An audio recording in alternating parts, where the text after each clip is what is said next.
अखन अहाँ सब सुनि रहल छी वायरस केयर के शानदार प्रस्तुति।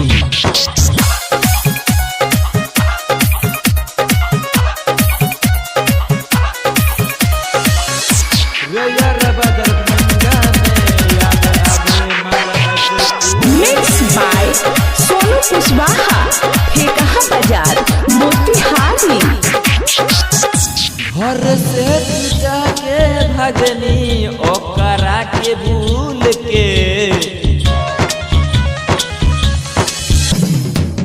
घर से पिटा के भगनी ओकरा के भूल के। रेयरबा दरभंगा में याद आवे माल स्कूल के। रेयरबा दरभंगा में याद आवे माल स्कूल के।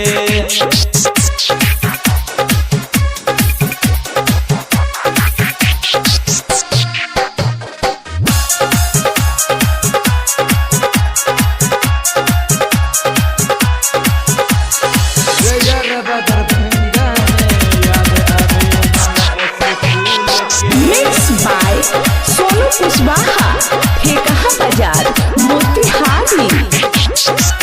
हमर बहनी पसंद लगता नहीं मन, रोवत दिलवा कुहूब के। पहले लइके में प्यार कथी सुनता रे यार, दिन भर रहता नी भूख के।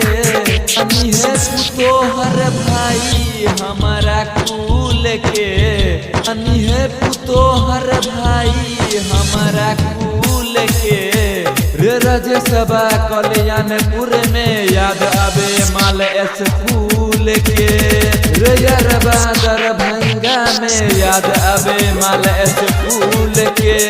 रेयरबा दरभंगा में याद आवे माल स्कूल के।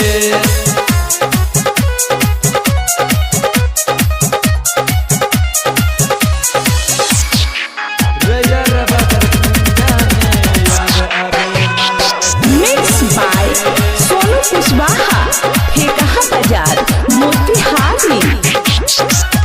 सुनो नीतीश अब न जुदाई सहाई,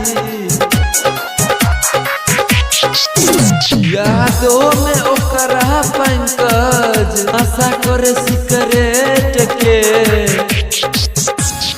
यादों में ओकरा पुष्कर आशा करे सिगरेट के।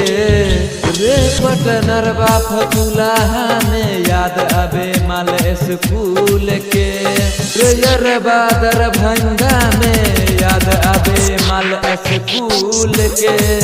रेयरबा दरभंगा में याद आवे माल स्कूल के। अखन अहाँ सब सुनि रहल छी वायरस केयर के शानदार प्रस्तुति।